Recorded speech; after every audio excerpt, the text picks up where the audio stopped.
Hi, I've got a master's degree in economics and I'm going to explain why Trump's tariffs will lead to an inevitable global recession, starting off with America. Okay, so the first things we've got to remember is this is an instant tariff. You've got the tariff amount in the right-hand side, the yellow bar. With income staying the same, so with a significant tariff of at least 10%, imports are likely to go down, which means import revenues are likely to go down. And that's an important point because that's one of the things that Trump said he was going to have to offset the tax cuts. We'll see how that works out. But what about the fundamental imports? The things like the car parts, which have been in the news quite a lot recently, in a global production cycle. What's going to happen to the cost of cars? What's going to happen to the food that you need to import into America and things like that? The cost has to, by definition, either be borne by the consumer, which means inflation, or it's going to be borne by the importer, by the American companies. Right, so if we start off with the companies, what do you think most companies are going to do? Will they increase employment with an instant increase in costs, or are they going to decrease employment with increasing costs? And if employment goes down, we're talking about less people having money to spend and less tax revenue going to the government for those tax cuts. With an instant increase in the cost of goods, you've got to ask yourself, are consumers likely to spend more or likely to spend less with the same income? If with the same income and increased prices, if consumers are spending more, then that's either going to be from savings or more likely from borrowing. And that can't be good. If they're spending less in this cycle, you'll see why there's going to be a global recession.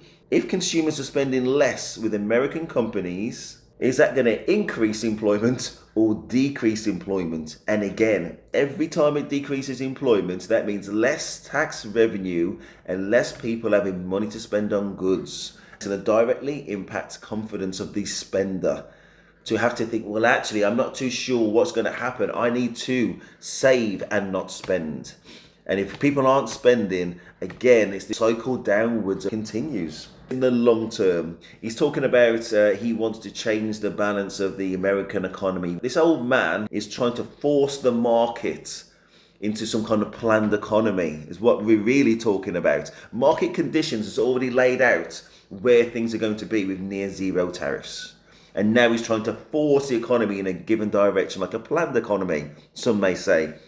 Which, in case you don't know, planned economies typically communist. So anyway, the fundamental problem with that is, if that made sense for companies like Ford and General Motors to do that, do we not think they already would have done it? So we are forcing inefficiency on these companies. You're forcing a higher cost to the American consumers to have it produced locally. Just as a case in point, somebody in China is doing that same job, like doing sweatshirts and things like that. Do you want those sweatshirts made in the US? And do you think that the cost is going to be anywhere near comparable? But at the end of the day, if you force higher costs on industry, prices have to go up. And if income does not go up by the same amount, it has to mean that there's less money to spend and less confidence in the economy, which equals a recession. Everything equals recession. Has to. Short-term, long-term, recession. Can't win. We'll see how it pans out. We know how it's going to pan out. Look at the Dow Jones if you've got any doubt between yesterday and today.